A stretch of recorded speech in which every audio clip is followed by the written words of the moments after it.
নমস্কার, আশা করি সকলে খুব ভালো আছেন। অবসর ও গল্প চ্যানেলে আমি শ্রাবণী। আজ শোনাব একটি ভারী মজার গল্প, আশাপূর্ণা দেবীর অক্ষরে অক্ষরে। গল্পটি ভালো লাগলে লাইক করবেন, শেয়ার করবেন বন্ধুদের সাথে, আর চ্যানেলটিকে সাবস্ক্রাইব করে পাশের বেল আইকনটি অন করে রেখে আমার পরবর্তী সব গল্পের সঙ্গী হবার অনুরোধ রইল। শুরু করছি আজকের গল্প, আশাপূর্ণা দেবীর অক্ষরে অক্ষরে। মামা শ্বশুরের অসুখ শুনে মাথায় হাত দিয়ে পড়বার কথা নয়, কিন্তু বিরূপাক্ষবাবু পড়লেন। কারণ কারণ অসুখ শুনলে আত্মীয়জনের দেখতে যাওয়া নিয়ম। অথচ অবিবেচক মামা শ্বশুর কিনা কলকাতা হেন সোনার জায়গা থাকতে পড়ে আছেন ভদ্রেশ্বরে। সেইটুকুই শুধু বলেছিলেন বিরূপাক্ষ, কিন্তু বিরূপাক্ষগিন্নি তার উত্তরে শুধু বিরূপী হলেন না, বিরূপাক্ষকে একেবারে বিশ্ব দর্শন করিয়ে ছাড়লেন। আর কলকাতার বাইরে যারা থাকে তারা মানুষ নয় কিনা এই প্রশ্নের উত্তর দেওয়ার বদলে বিরূপাক্ষ ভদ্রেশ্বরে যাওয়া ঠিক করে ফেললেন মানে নিজেকে বিপদ সাগরে ফেললেন। দেখতে যাওয়া মানেই যেতে আসতে সমস্তটি দিন, আর তার মানে সেই সমস্তটি দিন বাড়ি আলগা পড়ে থাকা, আর তার মানে যথা সর্বস্ব চুরি যাওয়া। পাড়ায় হঠাৎ চুরি চামারিটা বেজায় বেড়েছে বলেই না এত দুর্ভাবনা বেড়েছে বিরূপাক্ষের। দিনে দুপুরে চুরি হচ্ছে। এই সেদিন পাড়ার সন্তোষবাবুর জুতো জোড়াটা গেল। হতভাগা চোরটা মুচি সেজে এসে জুতোটায় তালি দিতে বসেছিল। ও হরি, হঠাৎ এক সময় হওয়া। তারপর তোমার গিয়ে বিরিঞ্চি বাবুর সাধের সিল্কের লুঙ্গিটা, চোর বেটা কিনা চাকর সেজে এসে লুঙ্গিটার চক্ষুদান করল। আর ভজহরি বাবুর কথা তো বলেই কাজ নেই। ধূর্ত চোর জ্ঞাতির নাতি সেজে এসে পেট মোটা করে খেয়ে মেখে গল্পগাছা করে ভজহরি বাবুর পকেট থেকে পেট মোটা মানি ব্যাগটা স্রেফ লোপাট করে নিয়ে গেল। ভজহরি বাবু বলেন সত্যি নাতি। বিরূপাক্ষ সে কথা বিশ্বাস করেন না, কখনো সত্যি নয়। নাতি কখনো এমন হাতি হয়ে উঠতে পারে? নির্ঘাত সাজা নাতি। ভজহরি কি নিত্যি দেশে গিয়ে জ্ঞাতি নাতিদের চাঁদ মুখগুলি চিনে আসছেন? তবে পাড়ায় যখন তিনটে এত বড় বড় কেস হয়ে গেল পর, তখন বিরূপাক্ষ কোন প্রাণে সারাদিনের জন্যে বাড়ি আলগা রেখে, হ্যাঁ, দরজায় ডবল তালা মেরে চলে যেতে পারলে বরং ভালো ছিল, কিন্তু তা তো হবে না। লবু থাকবে। লবু মানে লবণাক্ষ, বিরূপাক্ষর ভাইপো। না, দাদা কমলাক্ষর ছেলে নয়, ছোট ভাই লোহিতাক্ষর ছেলে। লোহিতাক্ষর ঘুরে বেড়ানোর চাকরি, তাই কলকাতার মেজদার কাছে ছেলেটাকে রেখে দিয়েছে। তা ছেলেটার কিছু বুদ্ধিশুদ্ধি আছে? বরদার ছেলে রুদ্রাক্ষর মতন মোটেই চালাক চতুর নয়। সে যাক, অসুখ বিসুখের বাড়িতে তো ছেলেটাকে নিয়ে যেতে পারেন না বিরূপাক্ষ। আর জ্যাঠামশাইয়ের মামা শ্বশুরের সর্দি জ্বর দেখতে যেতে রাজিই বা হবে কেন সে? অতএব লবু থাকবে, তার মানেই যাবতীয় বিপদ থাকবে। লবু থাকা আর দরজা দুইটি হাট করে খুলে পড়ে থাকায় তফাৎ তো বেশি নেই। সেই কথাই বলেন বিরূপাক্ষবাবু। এই তুমি, তোমার জন্যেই আমার ভাবনা। তুমি যদি একটু চালাক চতুর হতে। যাক, যা বলছি অক্ষরে অক্ষরে মনে রাখবি, বুঝলি? এই যতক্ষণ না আমরা ফিরব, বাইরের দরজা ভেতর থেকে খিল লাগিয়ে বসে থাকবি। আইসক্রিমওয়ালা কি ঘুগনিওয়ালা এলে অজ্ঞান হয়ে ছুটে বেরিয়ে যাবি না। আর কেউ যদি কিছু সেজে আসে, মোটে আমল দিবি না। মুচি সেজে কি চাকর সেজে কি আত্মীয় সেজে আসতে পারে লোকে, তুই বলবি মাপ করবেন, বাড়িতে কেউ নেই, দরজা খুলব না। লবু বলে, বাহ, আমি তো থাকবো, বাড়িতে কেউ নেই বললে মিথ্যে কথা বলা হবে না? না, হবে না, বিরূপাক্ষ খিঁচিয়ে ওঠেন। তুমি এমন একটা কেউকেটা নও যে কেউ নেই বললে মহাপাতক হবে। আচ্ছা বেশ, লবু লবণাক্ত গলায় বলে। তাহলে মনে থাকবে যা বললাম, অক্ষরে অক্ষরে মনে থাকবে। তার বলতে এতবার বলছো। আচ্ছা বলতো কি কি করবি? ভেরিফাই করেন বিরূপাক্ষ। লবণাক্ষ জ্যাঠার দিকে সরল কটাক্ষ করে বলে, একলা থাকছি বলে ভয় পাবো না, সারাদিন গল্পের বই পড়ব না, জানলা দিয়ে ফেরিওয়ালা ডেকে কলের আর বিষ কিনে খাবো না, সারাদিন শুয়ে শুয়ে পা নাচাবো না, ঘরময় দিগবাজি খেয়ে চেয়ার টেবিল আরশি ফুলদানি ভাঙব না। হয়েছে, বুঝেছি, সবই মনে আছে তোমার, শুধু আসলটাই নেই। আসলটা? লবণাক্ষ বলে। ও হ্যাঁ হ্যাঁ, তাও মনে আছে। কেউ কিছু সেজে এলে তাকে দরজা খুলব না। হ্যাঁ, বিরূপাক্ষ হৃষ্টচিত্তে বলেন, মাথা খুঁড়ে ফেললেও না। এতক্ষণে নিশ্চিন্ত হয়ে বিরূপাক্ষ দুর্গা বলে বেরিয়ে পড়তে পারেন। ট্রেনের সময়ের একটু আগেই যেতে হবে, রোগী দেখতে যাওয়া, কিছু ফল টল কিনে নিতে হবে তো। জ্যাঠা জেঠি বেরোবা মাত্রই লবণাক্ষ প্রথমটায় সারা ঘরে প্রবল একটা উল্লাসধ্বনি করে গোটা কতক ডিগবাজি খেয়ে নেয়। তারপর খানিকক্ষণ বিছানায় শুয়ে পা নাচায়। তারপর সদর দরজাটা দুহাট করে খুলে রেখে গিয়ে আনা আষ্টেকের ডালমুট কিনে আনে। তারপর সেই মুটের ঠোঙা মুঠোর কাছে নিয়ে এক গোছা গল্পের বই নিয়ে শুয়ে পড়ে। আহ, লবুর জীবনে আর কবে এমন নিশ্ছিদ্র স্বাধীনতা এসেছে? না, কখনো আসেনি। এ স্বাধীনতাকে তাড়িয়ে তাড়িয়ে পেতে ইচ্ছে করছে, কামড়ে কামড়ে খেতে ইচ্ছে করছে, চেটে চেটে খেতে ইচ্ছে করছে, গপ করে গিলে ফেলে ধিনিক ধিনিক নাচতে ইচ্ছে করছে। বিরূপাক্ষর বিষম বাতিকের জ্বালায় বেচারা লবুর জীবন মহানিশা। ঘড়ি যেমন সারাক্ষণ টিক টিক করেই চলে, বিরূপাক্ষর তেমনি সারাক্ষণে টিকটিকুনি। আর শেষ মন্তব্য কি? না, ভূভারতে এমন বোকা ছেলে নাকি আর দুটি নেই। লবণাক্ষ যদি নেহাত জ্যাঠা বলে ক্ষমা ঘেন্না করে না চলতো, জ্যাঠার টাকের ওপর টেক্কা তুরুপ করে বেড়াতো, বিরূপাক্ষ বোধহয় একটু থামা দিতেন। কিন্তু লবণাক্ষ তা করে না। ও সভ্য ছেলে, জ্যাঠার সঙ্গে জ্যাঠামি না করে শুধু সরল হয়ে থাকে। আর বিরূপাক্ষ বলেন বোকা বোকা, একেবারে এক নম্বরের বোকা। ওরা অবশ্য নিজেরা খাওয়া দাওয়া করে আর লবুকে চর্বচস্র করে খাইয়ে দুপুরের গাড়িতে গেছেন। কিন্তু ঘণ্টাখানেক পর থেকেই খিদে পেতে শুরু করলো লবণাক্ষর। আটানার ডালমুটেও বাঁধ মারল না।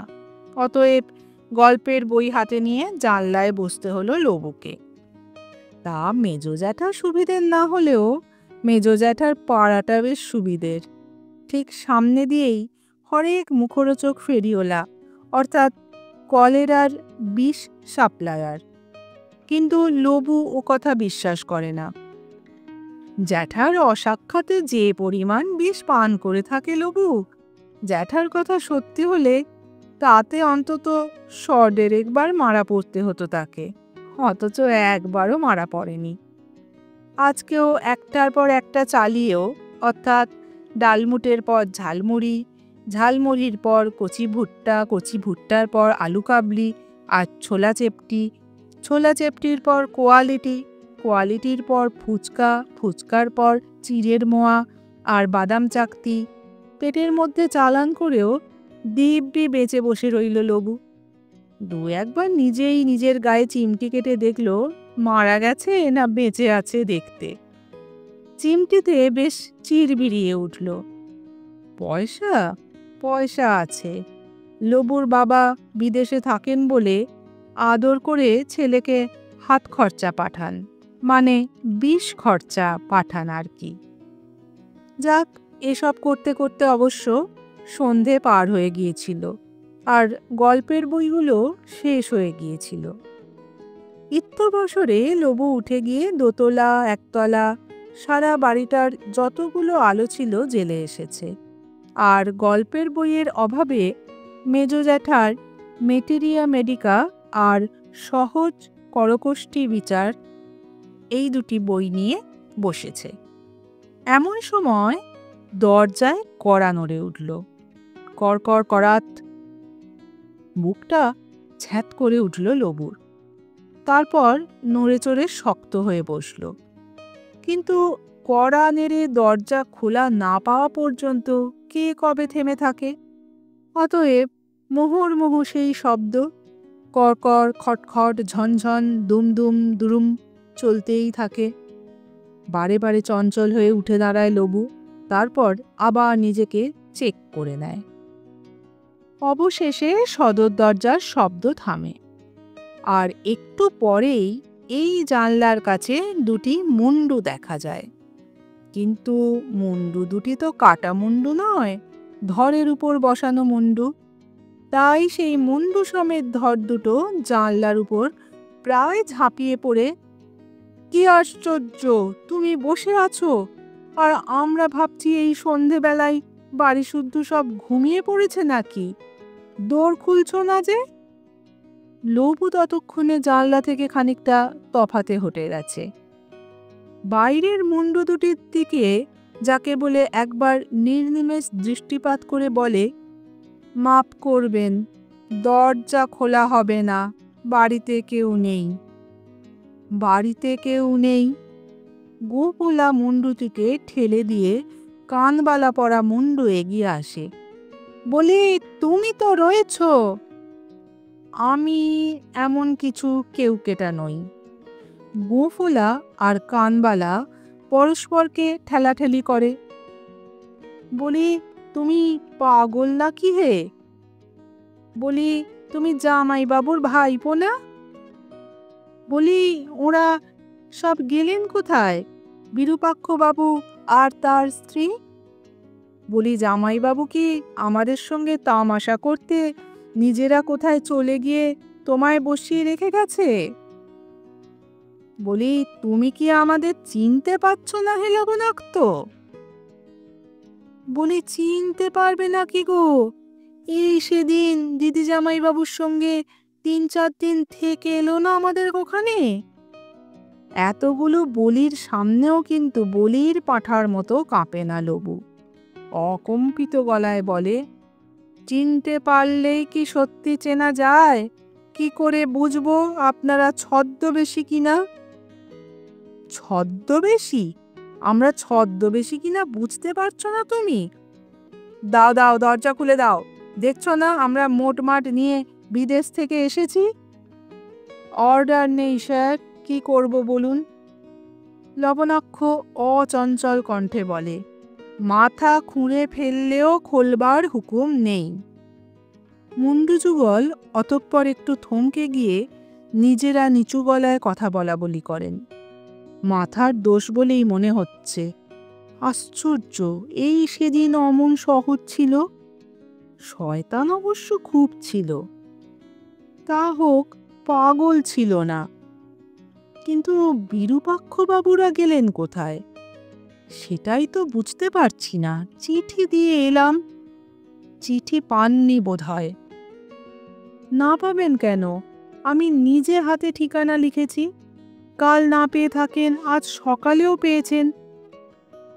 আর একবার খোসামত করে দেখব ছোকরাকে। দেখো। গোফোলা জানলার গড়াদে নাক চেপটে বলেন, ওহে লবণাক্ত, আর বিরক্ত করো না বাপ, দরজা খুলে দাও। দেখছো তো অবস্থা, স্টেশন থেকে সোজা এসেছি। আগে কি করব, আমি নিরুপায়। কি আশ্চর্য, তোমার জ্যাঠা কি বলে গেছেন তোমায় বলো তো শুনি? আগে দরজা না খুলতে। বুঝেছি, মানে কলকাতার শহর তো, রাত দিন চোর জুয়াচোরের রেলা, তাই। লবু মহোৎসাহে বলে, আগে হ্যাঁ, ঠিক এই জন্যই। কিন্তু আমরা বাপু চোরও নই, জুয়াচোরও নই। আজ্ঞে নন, তার প্রমাণ কি? লোকে বলে নাতি সেজে। কি বললি রে বেয়ারা ছেলে? কানবালা আর সহ্য করতে পারে না, বলে পাগল ছাগলের মতো কথা তো কিছু দেখছি না। আমরা চোর জোচ্চর নয় তার প্রমাণ দেখাতে হবে? বলি গেছে কোথায় তারা? লবু স্থির স্বরে বলে, সর্দি জ্বর দেখতে। সর্দি জ্বর দেখতে? সর্দি জ্বরের এক্সিবিশন হচ্ছে নাকি কোথাও? হতে পারে, অত জিজ্ঞেস করিনি। গোঁফ বলেন, তা নয়, খুব সম্ভব সর্দি জ্বর বলে কোনো সিনেমা উঠেছে, সেবারে যেমন টনসিল উঠেছিল। যাগ্গে কোন হলে তাই বরং জেনে নি। ও বাবা লবণাক্ত জবক্ষার, যে সর্দি জ্বরটা হচ্ছে কোথায়? অত জানি না, শুনেছিলাম ট্রেনে করে যেতে হবে। ট্রেনে? ট্রেনে চেপে সিনেমা? দিদি জামাইবাবু দেখছি বুড়ো বয়সে বেশ শখ বেড়েছে। কলকাতার লোক ট্রেনে চেপে সিনেমা? আচ্ছা যাগ্গে, তুমি বাবা দরজাটা একটু খোলো দেখি, আমরা ঢুকি।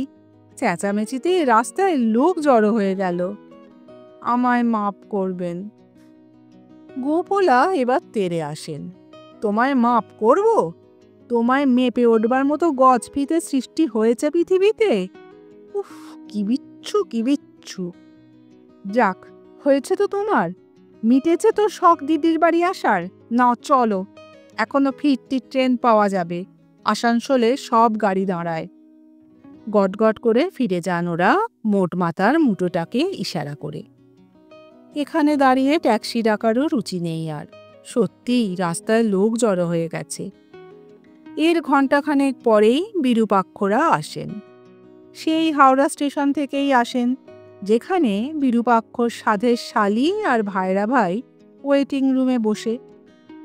বিরূপাক্ষ প্রসন্ন মনে বলেন, যাক, তুই তাহলে জেগে আছিস। আমার ভাবনা হচ্ছিল ঘুমিয়ে টুমিয়ে পড়লি নাকি। ঘুমিয়ে?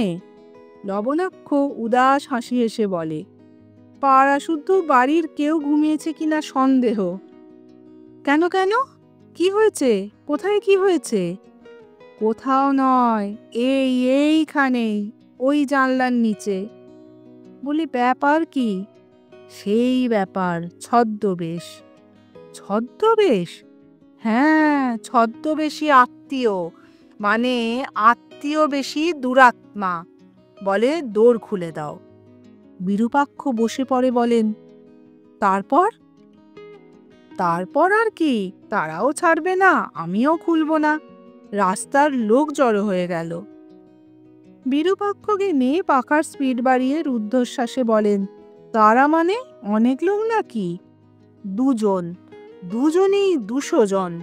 উহ, এই গোঁফ, এই গরুর গাড়ির মতন মাকড়ি, আর কি মেজাজ! হাতে শাবল থাকলে ঠিক দরজা ভাঙত। বিরূপাক্ষ বলে ওঠেন, দুর্গা দুর্গা, তারা তারা, ভাগ্যিস ছিল না। উহ লবারে, দেখছিস তো কেন অত টিকটিক করি, কেন অত পই পই করে বলে গিয়েছিলাম। তুই তাহলে কিছুতেই খুলে দিলি না। পাগল, তাই কখনো দি? যখন মেজাজ নরম করে তোয়াজ করছিল, তখন মনটা একটু টলেছিল, সামলে নিলাম। তা বলছিল কি? এই যে তোমরা কোথায় গেছো, কেন গেছো, কখন আসবে। সর্বনাশ করেছে, অন্ধি সন্ধি সব জেনে নিচ্ছিল। সত্য কথা বলে ফেলিসনি তো? পাগল হয়েছ, আমি তেমনি ছেলে। শেষ পর্যন্ত কি করলো? চলে গেল। লবণাক্ষ একটু আত্মপ্রসাদের হাসি হেসে বলে গেল ছেলে নয় তো বিচ্ছু। বিরূপাক্ষ আহা করে ওঠেন, ওরে আমার সোনার চাঁদ, কি বলবো, ছেলে নয় তো মিছরি, খেলে মিষ্টি কুটলে ছুরি, এমন ছেলে। ও কি তোমার আবার কি হলো? বিরূপাক্ষ গিন্নি পানের বিষম খেয়েছেন, কথা বলবার চেষ্টা করছেন, পারছেন না, খক খক করে সারা হচ্ছেন। অনেকক্ষণ পরে জল খেয়ে মাথায় জল থাপড়ে বলেন, মাকড়ি কি? বিরূপাক্ষ বলেন, মাকড়ি কি? লবু যে বলল, চোরের নাকি ইয়া গোঁফ আর কানে ইয়া মাকড়ি। আরে না না, লবণাক্ষ খিকখিক করে হেসে ওঠে। একজনের নাকে আর একজনের কানে, মেয়ে পুরুষ দুজন। হ্যাঁ রে, তারা বলল কি? যা বলবার তাই বলল। লবু তেমনি উদাস দার্শনিক হাসি হেসে বলল, ভেবেছিল আমায় ভোলাবে। বুঝলে জেঠি, তোমার সেই আসানসোলের বোন আর বোনের বর সেজে এসেছিল। হ্যাঁ হ্যাঁ, তবে আর বলছি কি, আমায় সে কত মিনতি, লবু তুমি আমাদের কত দেখেছ। বলিস কি, কি রকম দেখতে? আর একবার বিষম খান বিরূপাক্ষ গিন্নি। কাশি থামলে লবু বলে, ঠিক অবিকল তোমার বোন আর ভগ্নিপতির মতন দেখতে। ওরে সর্বনেশে ছেলে, তুমি তাদের তাড়িয়েছ? খক খক করে কেশে আবার বলে, তুমি তাদের তাড়িয়েছ? তারা দরজা ভাঙছিল, তবু তুমি দরজা আটকে? ওগো, আমি এ বিচ্ছুকে নিয়ে কি করে? আবার মাথায় জল, আবার জল গ্রহণ। কথা বলার আর ক্ষমতা নেই বিরূপাক্ষ গিন্নির। বিরূপাক্ষ প্রথমে বলেছিলেন, আহা, অতই বা হাঁপসে পড়ছ কেন? সত্যি ছদ্মবেশী কিনা প্রমাণ তো হয়নি। কথায় বলে, খলের ছলের অভাব হয় না, হয়তো মেকআপের জোরে। কিন্তু এখন আর বলছেন না। জানলার নিচে দুপুরের ডাকে আসা যে পোস্টকার্ডখানা পড়েছিল, তাতেই সন্দেহভঞ্জনের ব্যবস্থা। তাতে লেখা আছে, দিদি, আমরা কয়েকদিনের জন্য কলকাতায় যাচ্ছি, তোমার ওখানেই উঠব। তবু লবণাক্ষকে দোষ দেবার কিছু নেই। পূজনীয় জ্যাঠামশাইয়ের বাক্য অক্ষরে অক্ষরে পালন করেছে সে। পৃথিবীতে যদি ন্যায় বিচার বলে কিছু থাকতো, ইতিহাসে ক্যাসাবিয়াঙ্কার পাশে নাম থাকতো তার। কিন্তু হতভাগা পৃথিবীতে ন্যায় বিচার কোথায়? অন্তত লোভও তো দেখতে পায় না। নমস্কার, গল্পটি ভালো লাগলে চ্যানেলটিকে সাবস্ক্রাইব করার অনুরোধ রইল।